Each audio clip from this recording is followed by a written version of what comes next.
The searing summer sun scorched the cobblestones of Buckingham Palace's courtyard. Hundreds of tourists pressed against the barriers, phones raised, eyes wide with expectation. The air carried the electric hum of chatter in every language imaginable, until one sound cut through like a rusty blade. "This is stupid." A boy's voice rang out, sharp, entitled, and startlingly loud. Every head turned toward the source. A pale-haired 12-year-old in sneakers that cost more than a week's wages stood with his arms crossed, scowling at the Queen's guards. His name was Ethan Carter. And in the next 20 minutes, Ethan would turn one of the most sacred British traditions into an international incident. Ethan's parents, Daniel and Laura Carter, stood nearby. Their designer sunglasses reflected the sunlight, but not the weight of responsibility. Daniel scrolled through his phone, thumbs dancing over stock tickers, closing deals even on holiday. Laura fanned herself lazily with a palace brochure, more concerned with the heat than with her son's behavior. Ethan, meanwhile, was a storm brewing in human form. He had been whining since morning. The crowds were boring, the tour was pointless, the palace was just an old building. The Carters had always indulged him, mistaking indulgence for love. They had created a child who believed the world should rearrange itself for his comfort. Now, as tourists held their breath for the changing of the guard, Ethan's voice rose above the reverent hush. "Why are we even watching guys in silly hats? Can't we just go inside and see the Queen stuff?" Laura's "sure, darling" lacked conviction. Daniel didn't even look up. But the ripple it sent through the crowd was unmistakable. Side glances, mutters, an elderly British woman whispering, typical spoiled Americans. The courtyard suddenly snapped to attention. A drumbeat rolled, precise and resonant, as the crimson line of guards marched into formation. Their bearskin hats caught the light, their boots struck the stones with exacting rhythm. At the center of the formation was Sergeant Thomas Blake, a soldier with shoulders squared by years of service. Blake had fought in Afghanistan and Iraq. He had buried friends and carried scars invisible to tourists' eyes. Yet here he stood, unmoving, stoic, guarding tradition and crown with every fiber of discipline in his body. To the onlookers, he was a statue in scarlet. To his brothers-in-arms, he was a professional. To Ethan Carter, he was a target. "This is lame," Ethan declared, louder now. "They're just standing there like robots. Do they even know how to fight?" A ripple of gasps coursed through the crowd. A Japanese family looked mortified. Parents pulled children closer. But Ethan, emboldened by attention, smirked. He began pulling faces, crossing his eyes, sticking out his tongue. No response. He mimicked the march with exaggerated stomps. Still no response. But they can't even see out of those hats.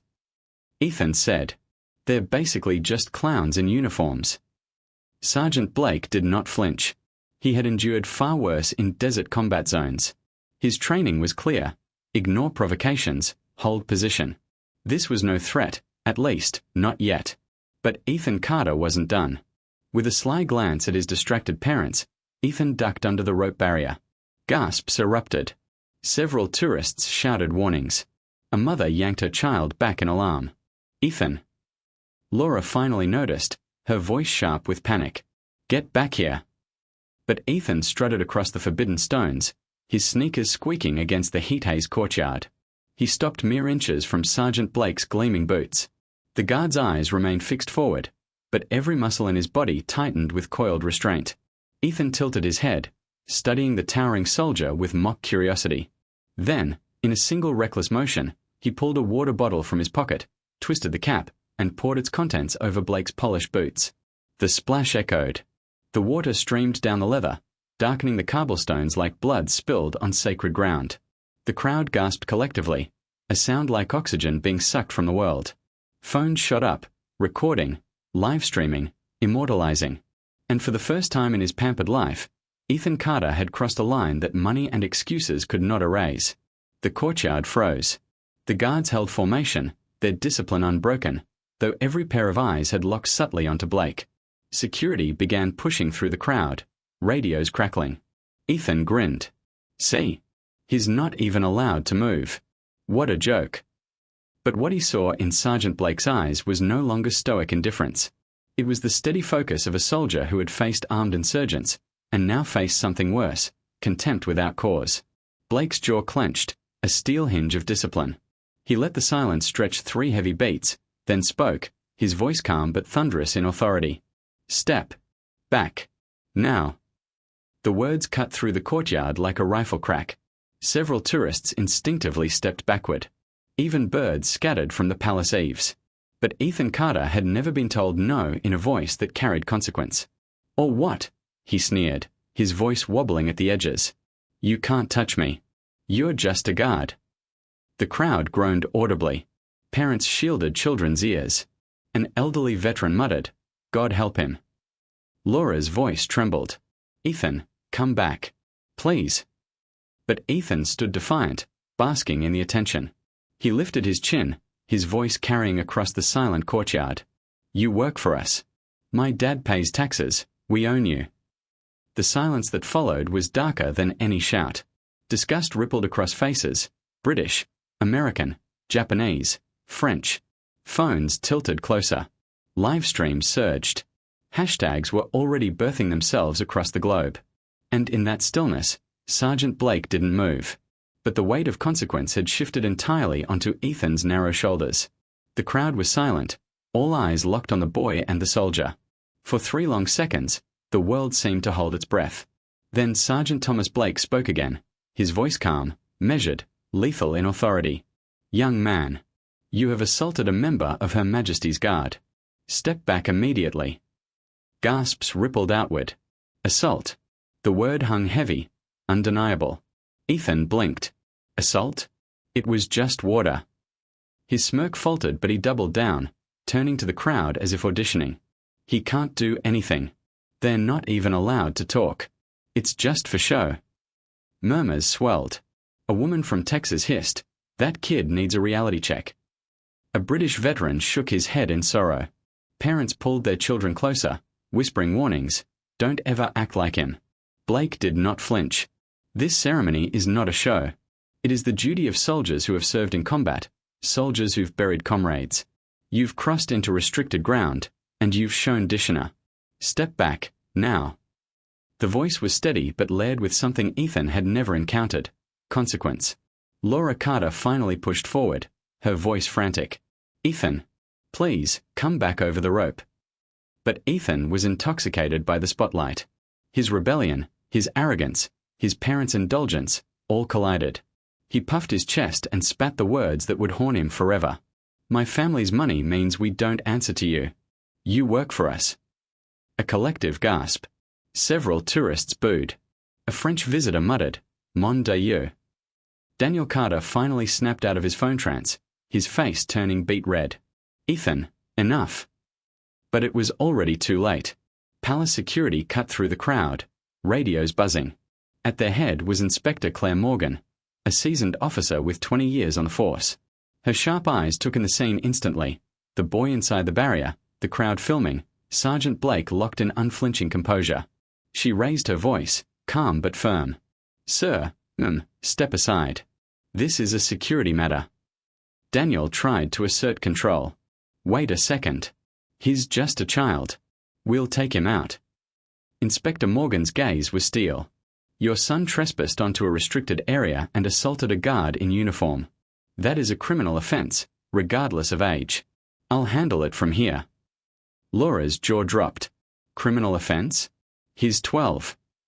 "Yes," Morgan said evenly, "which means the Youth Services Division will be involved. But make no mistake, what he did has legal consequences." The crowd buzzed louder. Every word was being live-streamed, shared across platforms. Ethan's name, his family's faces, were already being dissected online. But Ethan wasn't done. His voice cracked as he tried to salvage his bravado. "This is ridiculous. I'm gonna post this. Everyone back home will see how dumb this is." He yanked his phone from his pocket, lifted it high, and leaned into Sergeant Blake's stoic frame for a selfie. "Smile for Instagram, soldier boy." The courtyard's temperature seemed to plummet. Every tourist leaned forward. And then, action. With the precision of a man trained to neutralize threats in less than a heartbeat, Sergeant Blake stepped forward. In one swift motion, he struck Ethan's phone from his hand. The device spun in the air, hit the cobblestones, and shattered with a sound like a gunshot. The crowd erupted. Screams, gasps, phones recording furiously. Some clapped. Others shouted. Ethan froze, staring at the fragments of his $2,000 phone. His mouth opened but no sound came. Then came the scream. "You broke my phone. You'll pay for that." His voice cracked into a wail, childish yet venomous. But Sergeant Blake's expression remained carved from stone. The crowd was no longer with Ethan. They were with the soldier. "That's discipline," someone shouted. "About time," another yelled. "Disgraceful boy," cried a British grandmother, shaking her cane. Inspector Morgan raised her hand. "Everyone stay back." Security officers spread out, holding the crowd. But the live streams didn't stop. Hashtags exploded. Hashtag entitled Kid vs Guard. Hashtag respect the uniform. Hashtag Palace Incident. Daniel Carter pushed forward, furious. "This is outrageous. That man just assaulted my son." Morgan's voice was ice. "Your son poured water on a soldier of the crown, trespassed onto sovereign ground, and mocked military service in front of hundreds." Sergeant Blake exercised remarkable restraint. Laura's voice trembled. "But he's just a boy." Morgan replied firmly. "Being a boy doesn't erase accountability. In fact, this suggests a failure of parenting as much as behavior." The words landed like a verdict. The crowd murmured approval. Cameras flashed. A new voice cut through. Deep, authoritative. "Report." The crowd parted as Colonel Edward Grant, commander of the Guard unit, approached. His medals gleamed. His posture radiated authority born of 3 decades in uniform. The guards stiffened further at his presence. Inspector Morgan saluted lightly. "Sir, minor under age 18 trespassed and assaulted a guard." Sergeant Blake neutralized his phone when subject attempted unauthorized recording. Colonel Grant studied Ethan, then Daniel and Laura. "Is this your son?" "Yes," Daniel said hotly. "And we demand." "You demand nothing," Grant interrupted, his voice thunderous. "This is British sovereign territory. Your child disrespected a soldier who's bled for his country. You should be grateful this didn't escalate further." Ethan shrank under his gaze. For the first time, his bravado cracked into visible fear. Beyond the gates, news vans were already setting up. BBC reporters interviewed witnesses. Clips were exploding online. One headline scrolled across a tourist's phone screen. "American child sparks palace outrage. Guard holds his ground." Colonel Grant looked to Inspector Morgan. "Proceed with youth services involvement.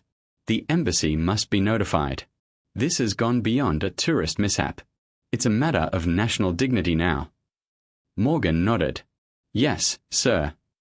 She spoke into her radio, summoning the youth liaison officer. Daniel's voice cracked. "You can't do this. We'll call the American embassy. We'll sue. Do you know who I am?" Morgan turned slowly, her eyes cutting through him. "I know exactly who you are, and none of that matters here." The crowd erupted in applause. Finally, Ethan snapped. His bravado dissolved into shrill desperation. "This isn't fair. You all hate me because I'm American. I'll tell everyone you're monsters." But his voice was drowned out by the chorus of phones clicking, tourists whispering, and the relentless hum of live-stream comments scrolling across screens. "He deserves it." Finally, a guard stood up. Parenting failure on display. Ethan looked at the faces around him. Not one offered sympathy. Only contempt, disappointment, and judgment. For the first time in his life, he realized he couldn't tantrum or buy his way out. His hand shook. His lips trembled. He whispered, almost inaudibly, "I want to go home." Sergeant Blake's gaze remained forward. Inspector Morgan's hand rested on her radio. Colonel Grant's presence loomed heavy. And the world kept watching. The broken phone lay in fragments, its glass face reflecting the summer sun like a warning shard of truth.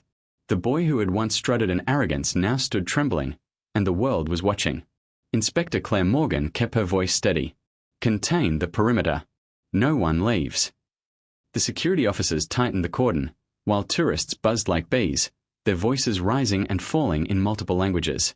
Videos uploaded within seconds were already trending. Ethan Carter's name hadn't yet been released, but his face, his sneer, his arrogance, his shock, was on millions of screens worldwide. A black sedan pulled into the courtyard, its diplomatic plates gleaming. From it stepped Rachel Kim, representative of the U.S. Embassy in London. In her dark suit and measured stride, she carried the calm gravity of someone accustomed to crises. She approached Colonel Edward Grant and Inspector Morgan, her tone professional. "I'm Rachel Kim, U.S. Embassy. I understand there's been an incident involving an American minor." Grant nodded. "Your citizen trespassed, assaulted a soldier, and disrupted an official ceremony. We are treating this with the utmost seriousness." Rachel's eyes flicked to Ethan, who stood beside his parents, red-faced and trembling. Then she looked at Blake, boots scuffed, posture still iron-straight, discipline unbroken. Her gaze softened briefly before turning back to the officers.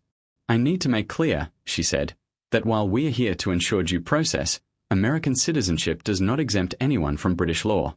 We are guests in your country." The crowd murmured, impressed at her blunt honesty. Daniel Carter, however, bristled. Finally, someone reasonable. "Rachel, tell them they can't treat my son like a criminal." Rachel's eyes cut to him like glass. "Mr. Carter, your son poured water on a soldier, trespassed on restricted ground, and mocked military service in front of hundreds. Whether he's 12 or 20, this is not dismissed as boys being boys. He will face consequences here." Daniel sputtered, stunned at the lack of support. Laura tried a softer approach. "But he's just a child. Surely this doesn't have to become international news." Rachel gave a humorless smile. "Mrs. Carter, it already is." She gestured to the sea of cameras, the reporters now crowding the gates. A BBC reporter pushed forward with a microphone, speaking directly into the camera. "We are live outside Buckingham Palace, where a young American tourist has caused outrage after disrespecting the Queen's Guard. Witnesses described the child's behavior as, quote, shocking and disgrace. The guard, Sergeant Thomas Blake, has been praised for his professionalism despite provocation." The crowd applauded, cheering Blake's name. Ethan's eyes darted desperately, searching for one friendly face, finding none. Minutes later, another figure entered the scene. Dr. Emily Parker, a youth services psychologist, arrived with a slim folder under her arm. Known across London courts for handling difficult juveniles, she carried the brisk, empathetic authority of someone who dealt daily with entitled children and desperate parents. "Inspector Morgan," she said, "I'll take over the minor's assessment." Morgan nodded. "Doctor, be advised. His actions have escalated beyond typical juvenile misbehavior. The entire event is documented, witnessed, and globally broadcast." Dr. Parker adjusted her glasses. "Then this is not just about punishment. It's about intervention." She turned to Ethan. "Ethan Carter, I'm here to talk to you. Let's step aside." Inside a quieter palace office, the cameras muffled by thick stone walls, Ethan slumped into a chair. His parents hovered, but Dr. Parker raised her hand. "Alone, please. If you want me to help, I need space to speak with your son directly." Reluctantly, Daniel and Laura stepped outside. Emily Parker sat opposite Ethan, her voice calm. "Ethan, do you understand why you're here?" He shrugged, sullen. "Because I poured water on some guy's shoes. It's not like I hit him." Her pen scratched across paper. "That guy is a decorated soldier who's fought in wars. He represents the crown, the military, and centuries of tradition. Do you think he deserved to be mocked?" Ethan frowned. "They're just standing there. It's boring. I wanted to make it funny." Emily leaned forward. At his side, "Ethan, soldiers your age in other countries are already carrying rifles. Blake stood for hours in heat and discipline, protecting a royal family. You treated him like a clown. That isn't funny. That's disrespect." Ethan shifted uncomfortably. "No one ever tells me stuff like that. At home, people just laugh or ignore me." "Exactly," Emily said gently. "You've lived in a bubble. But today, that bubble popped. The world saw you. And they didn't laugh, they judged." Ethan's lip trembled, his bravado cracking. "Everyone hates me now." "Not if you change," Emily replied. "Not if you show them you can take responsibility." Back in the courtyard, reporters peppered Rachel Kim with questions. Will the boy be extradited? Is the US government apologizing to the British military? Has this damaged diplomatic relations? Rachel answered carefully. "We are cooperating fully with British authorities. The United States respects the sovereignty of our ally and the dignity of its servicemen. The boy's behavior does not represent our nation. It was the soundbite the media wanted. Clip spread instantly, paired with slow-motion footage of Ethan pouring the water and Blake's jaw tightening. Online, the verdict was clear. Ethan Carter was the face of entitlement. Inside another office, Daniel and Laura faced Inspector Morgan and Colonel Grant. "You have to understand," Daniel pleaded. "Ethan's not a bad kid. He's just spirited." Spirited? Morgan repeated, incredulous. "He trespassed, insulted the monarchy, assaulted a soldier, and mocked military service in front of international witnesses. That's not spirited. That's entitled." Laura's voice broke. "Please. We'll make a donation. We'll pay damages." Grant's face hardened.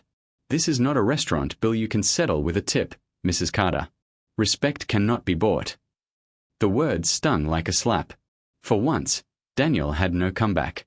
Back in the interview, Ethan muttered, "My grandpa was in the Navy. He always said soldiers are heroes, but I didn't really get it." Emily Parker seized on the thread. "And how would your grandfather feel about what you did today?" The boy's eyes filled with tears. "He'd be furious. He'd say I disrespected someone who served. He'd be disappointed in me." Emily nodded.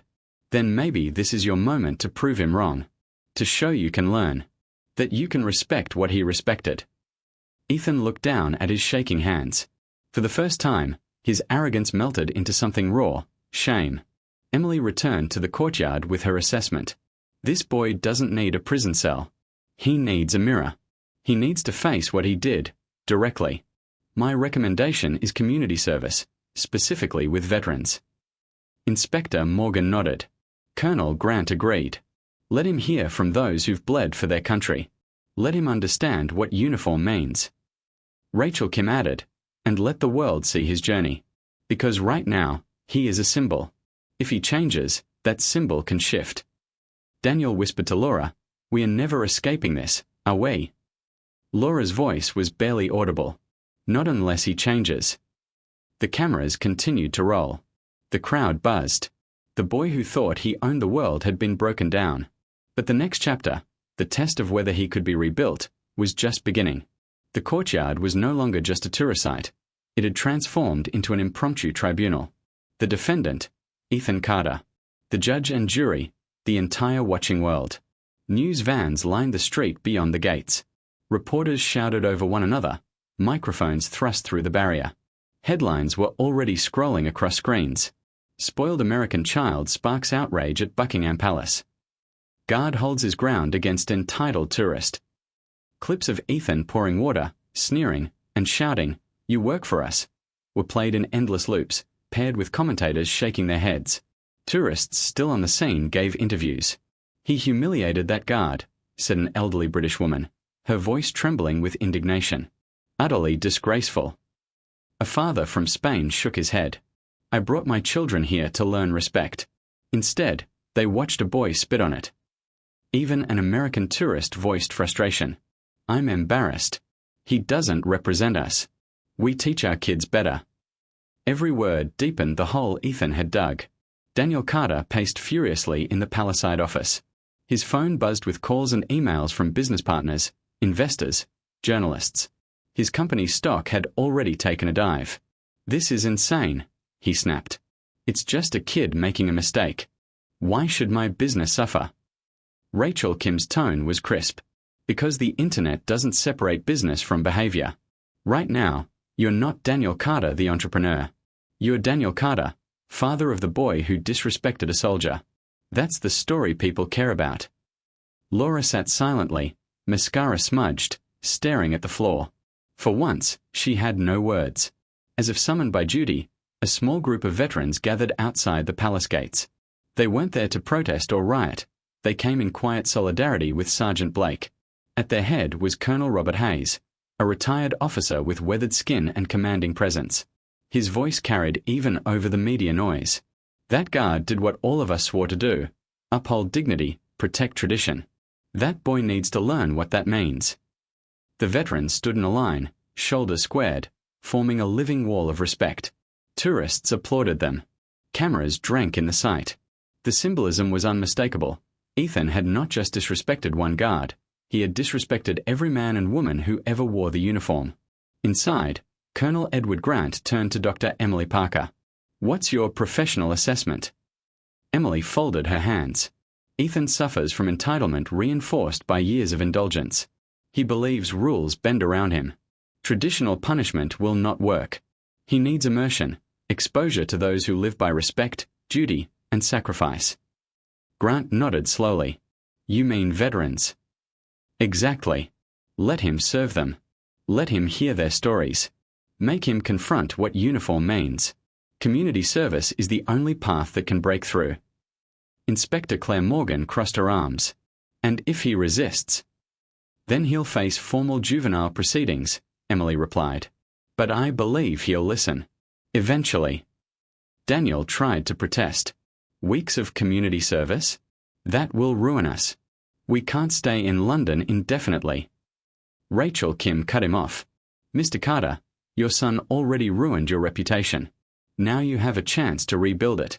Accept this, or prepare for far worse headlines. American family flees consequences." Daniel fell silent. He knew she was right. Later, Ethan sat before Colonel Grant, Inspector Morgan, Dr. Parker, and Rachel Kim. His parents flanked him, pale and exhausted. Grant's voice was firm. "Ethan Carter, your actions today disgraced a soldier of the Crown, violated the law, and insulted centuries of tradition. But you are 12. You will not face a prison cell. Instead, you will serve." Ethan's eyes flickered. "Serve?" "You will work with veterans. You will listen to their stories. You will perform tasks that teach you responsibility and humility. You will give respect before you receive it. Do you understand?" Ethan's throat was dry. His bravado had vanished hours ago. Do I have a choice?" Inspector Morgan leaned forward. "Yes. You can choose this program, or you can face juvenile court, formal charges, and a criminal record that follows you forever." Ethan's eyes widened. "No. I'll do it. I'll serve." Grant studied him carefully, as though weighing sincerity. Then he nodded. "Good. Tomorrow morning, your program begins." The announcement hit the press within minutes. Reporters broadcast it live. The young American responsible for today's Buckingham Palace incident will enter a mandatory community service program, working directly with military veterans. On social media, the debate raged. Finally, some accountability. Let him sweat. Maybe he'll learn. Best outcome. Jail would make him a martyr. Service makes him humble. Clips of veterans outside the palace, standing firm, went viral alongside Sergeant Blake's silent composure. Blake himself refused interviews, but his stoicism became iconic. Memes of his jawline, captioned "Discipline looks like this," spread worldwide. That evening, Laura Carter sat alone in their hotel room, her voice low as she spoke to Rachel Kim. "We created this," she admitted. "We gave him everything. We thought love meant never saying no. And now he's the most hated boy on the internet." Rachel's tone softened. "Then help him make it right. This program isn't just about him. It's about you, too. Show the world you can change how you parent." Laura nodded, tears in her eyes. For the first time, she seemed willing to accept responsibility. Night fell over London, but the story didn't sleep. News outlets replayed the footage, dissected the psychology, debated parenting, privilege, and respect. Ethan Carter had become a symbol, not just of arrogance, but of what happens when arrogance meets accountability. In a quiet palace office, Sergeant Blake polished his boots. He said nothing to reporters, gave no statements. But in his silence, the world found its contrast. The soldier who stood unshaken versus the boy who crumbled. Tomorrow would bring a new chapter. Ethan Carter's first encounter with veterans, men and women who had lived the values he mocked. Whether he rose to meet it or failed spectacularly, the world would see. The following morning dawned grey and cool, a stark contrast to the blazing heat of the day before. Ethan Carter stood outside the Royal Hospital Chelsea, the historic red brick home of retired British soldiers. His designer wardrobe had been replaced with simple jeans, a plain t-shirt, and trainers. The boy who once strutted in arrogance now shifted nervously, tugging at his sleeves as though the clothes themselves were foreign. Beside him, Dr. Emily Parker carried a clipboard. "Remember, Ethan," she said, her voice calm but firm, "you're not here as a tourist. You're here to listen, to serve, and to learn. These men and women gave their lives to service. They've seen things you cannot imagine. Show respect." Ethan muttered, "Yes, his voice small, his eyes downcast. The hall smelled faintly of polish and history. Portraits of monarchs and battles lined the walls, reminders of centuries of service. Ethan walked past them, feeling smaller with every step. In the common room sat a group of veterans, their postures still sharp despite their age or injuries. At their head was George Adams, an 89-year-old World War II veteran with eyes as sharp as bayonets. Beside him sat Lisa Cooper, 34, who had served 3 tours in Afghanistan and still carried the aura of command. George eyed Ethan up and down. "So, you're the lad who thought pouring water on a soldier was a good idea?" Ethan flushed crimson. "Yes, sir. I'm sorry." George leaned forward, his cane tapping the floor. "Sorry's a word. I'm more interested in what you'll do to prove it." Lisa spoke next, her voice steady. "Tell me, Ethan, what do you know about military service?" He shifted. "My grandpa was in the Navy. Vietnam. He said soldiers are heroes, but I never really thought about it. I just thought being a soldier was like a job. With uniforms." Lisa's expression hardened. "A job? I had soldiers under my command younger than you. They carried rifles, trusted me with their lives. That's not a job, Ethan. That's responsibility." For the next hour, Ethan listened. George described the Normandy landings, the chaos, the friends who fell beside him on the beach. His voice cracked once, but his eyes never lost their steel. Lisa spoke of Afghanistan, the desert heat, the nights listening for mortars, the unbearable weight of writing letters to families after losing men. "When I was deployed," she said, "I carried responsibility heavier than any backpack. Soldiers looked at me for decisions that could mean life or death. That's what uniform means. It's not costume. It's sacrifice." Ethan sat frozen, words caught in his throat. These weren't stories from movies or video games. They were real, raw, and soaked in sacrifice. At last, George asked, "So tell us, boy, why'd you do it? Why'd you disrespect Sergeant Blake?" Ethan swallowed hard. I thought he was just there for show. Like a statue. I didn't think he was real." George's cane tapped again. "That's the problem with your generation. You see uniforms and think spectacle. You see service and think entertainment. You need to learn to see people." Ethan's lip trembled. "I didn't think about him as a person. I just wanted attention." Lisa leaned forward. "And now you have it. The whole world's watching you. What do you want them to see?" The question landed like a hammer. Ethan had no answer. Dr. Parker handed Ethan a broom. "Start here. Floors don't clean themselves." Ethan's shoulders sagged. At home, he never touched chores. Maids and staff had handled everything. But here, under the sharp eyes of veterans, he pushed the broom. His motions were clumsy, his face red with shame. George watched him, arms crossed. Good. Let the lad sweat. Sweat builds character. Hours passed. Ethan scrubbed, carried supplies, fetched tea. Veterans treated him with brisk courtesy. Nothing cruel, but no indulgence. Every thank you he muttered was met with a nod, no applause. Respect had to be earned, not given. That afternoon, Ethan sat with George again. The old man looked at him squarely. "You know why I fought?" George asked. "Not for medals. Not for glory. For the man beside me. For my country.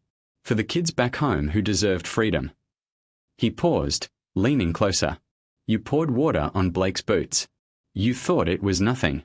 But to us, it was spitting on every grave we've stood beside. Do you understand that?" Tears welled in Ethan's eyes. "Yes, sir. I didn't think. I was selfish. I didn't know what it meant." Lisa's voice softened slightly. "And now, I want to learn. I want to make it right. I know I can't undo it, but I can try." For the first time, the veteran saw sincerity instead of arrogance.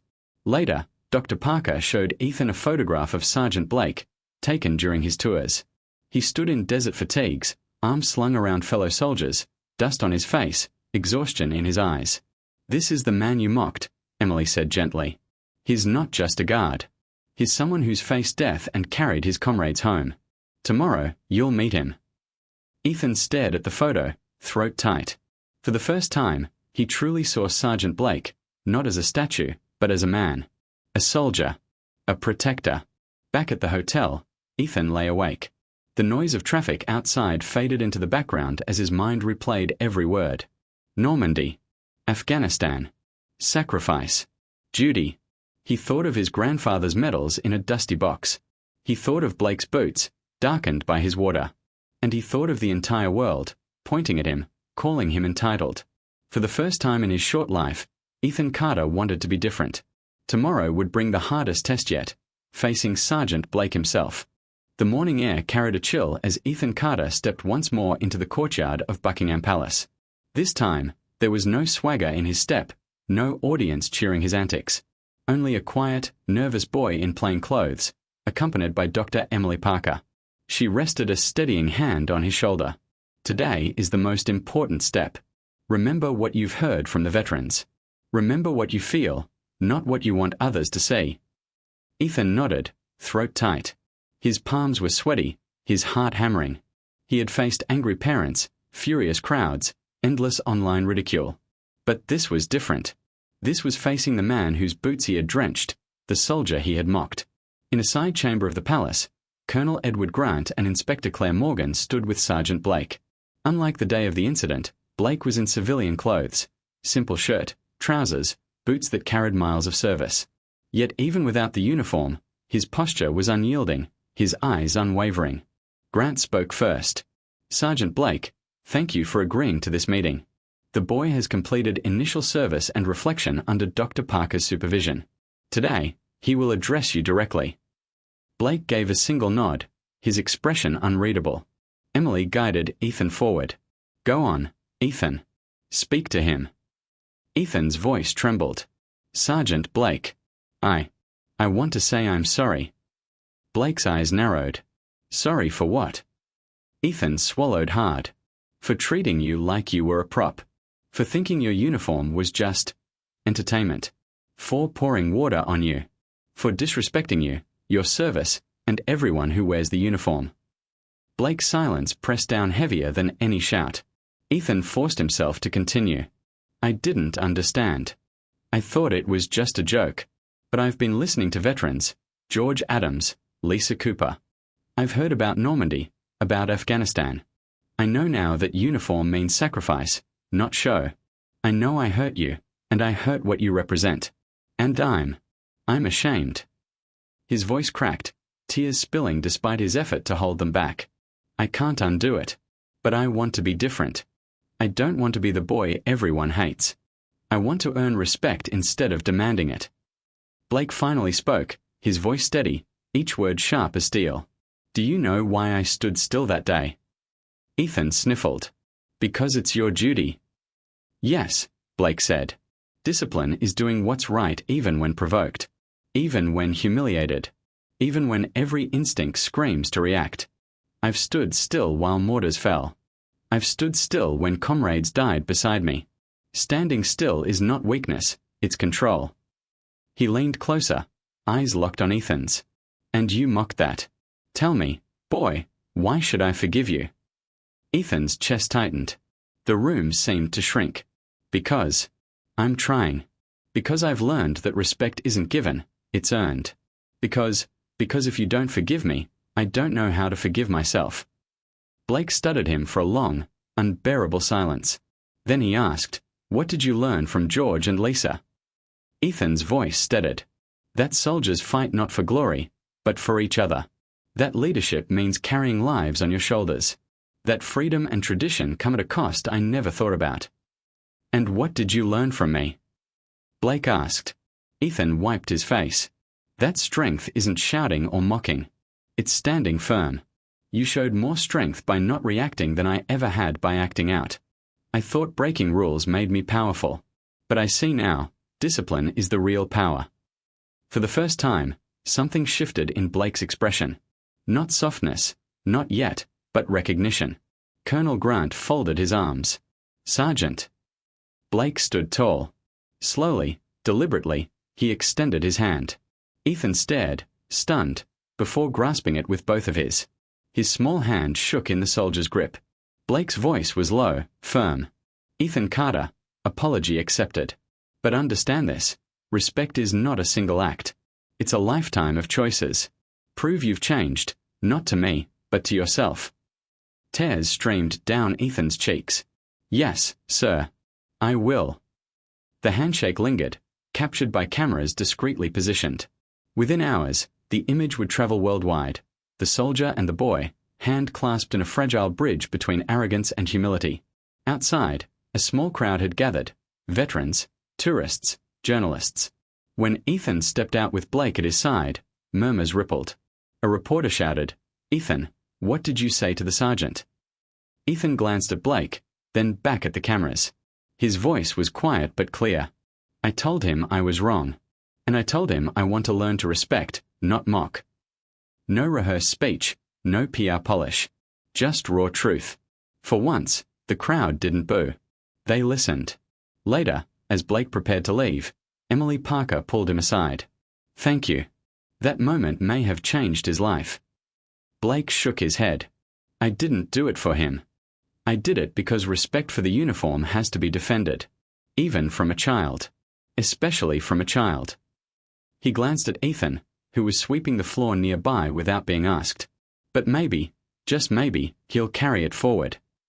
That night, Ethan sat at the hotel desk with a journal Dr. Parker had given him. His handwriting was shaky, but his words were clear. "Today I met Sergeant Blake. I looked him in the eye and saw what strength really is. He forgave me, but not because I deserved it, because I admitted I was wrong. I want to be someone who earns respect. I want my grandpa to be proud of me. And I want to remember this forever." He closed the journal, tears on his cheeks, but something else in his chest: resolve. His broken phone still sat in pieces, a reminder of the day arrogance shattered. His parents had offered to replace it. Ethan refused. "No," he said firmly. "I'll earn the next one myself. With work." It was a small decision, but for Daniel and Laura Carter, it was the first time they saw their son not as spoiled, but as changed. The next chapter would be how the world judged his transformation. But within Ethan, the real judgment had already begun, and for the first time, he wanted to pass. The image of Ethan Carter shaking hands with Sergeant Thomas Blake spread across the globe within hours. News outlets replayed the footage with dramatic headlines. From disgrace to redemption, the boy who faced the guard. Handshake heard around the world. For once, the online tide shifted. Where ridicule and outrage had dominated, a new narrative emerged, one of accountability, humility, and change. Weeks later, Ethan walked into his American school with a reputation that preceded him. Some students snickered, whispering "Palace Kid" under their breath. Others stared, curious. But when a teacher invited him to speak about his summer, Ethan stood at the front of the class, palms sweaty, and told the truth. "I thought being funny meant disrespecting people," he began. "I thought rules were for everyone else. But in London, I disrespected a soldier, a man who risked his life for his country. I embarrassed myself, my family, and my country. And I learned respect the hardest way possible." The room was silent. For the first time in his life, Ethan wasn't trying to entertain. He was trying to be honest. At home, Daniel and Laura Carter changed too. They no longer indulged every whim. Chores became daily expectations. No was spoken more often, not as cruelty but as guidance. Daniel admitted to colleagues, "I thought success in business excused failure at home. I was wrong." His company's stock slowly recovered, investors reassured by his newfound humility. Laura stepped away from social climbing, focusing instead on community work with veterans charities. They had learned, painfully, that wealth could not insulate them from accountability. Sergeant Blake returned to duty, his boots polished, his posture steady. He refused interviews, declining the spotlight. "I was just doing my job," he said whenever pressed. But veterans across the world hailed him as a symbol of discipline under pressure. Online, memes of his stoic face carried captions like "Respect doesn't flinch." For Blake, The handshake wasn't about fame. It was about defending the dignity of service, even in silence. Ethan continued his community service voluntarily, long after his mandatory hours ended. He visited veterans' homes, carried trays, listened to stories. He wrote letters to soldiers overseas, each one beginning with, "Thank you for your service. I used to think uniforms were costumes. Now I know they are promise." His broken phone remained in a drawer. When friends asked why he hadn't replaced it, he answered simply, "I'm saving for one myself." That single decision spoke louder than any apology. Months later, educators cited Ethan's story in classrooms. Parenting blogs dissected the lessons of indulgence and consequence. Politicians referenced the incident as an example of respect for institutions. What began as a viral outrage had transformed into a case study in humility. Ethan Carter, the boy once hated worldwide, had become an unlikely symbol of growth. One evening, Ethan sat at his desk, writing to his grandfather, the Navy veteran he once barely listened to. "Dear Grandpa, I made mistakes that shamed you, our family, and myself. But I have learned now what your medals mean. I know that soldiers are heroes not because of what they wear, but because of what they give up. I met men and women who lived that truth, and I saw it in Sergeant Blake's eyes. I hope I can make you proud one day. I'm trying to be better, not because people are watching, but because it's right. Love, Ethan." When he finished, tears blurred the ink. But they were tears of relief, not shame. A year later, Ethan and his family returned quietly to London. This time, there were no cameras, no scandals. They stood respectfully behind the barrier as the guards marched in perfect precision. Ethan, taller now, watched with solemn eyes. His father placed a hand on his shoulder. His mother smiled softly. As the formation passed, Sergeant Blake, still the picture of discipline, marched by. His eyes flicked briefly toward Ethan. For just a heartbeat, recognition passed between them. No words, no gestures, just mutual respect. Ethan stood straighter, his hands by his side, silent among the crowd. What began as arrogance ended as transformation. The world remembered the boy who mocked a soldier and the soldier who stood unshaken. But more importantly, they remembered the lesson. That respect cannot be bought with wealth. That discipline is power, not weakness. That humility is not humiliation, it is strength. And so the tale of Ethan Carter and Sergeant Thomas Blake was told not as a story of scandal, but as a parable, a warning against entitlement, and a reminder that true respect is earned, never demanded.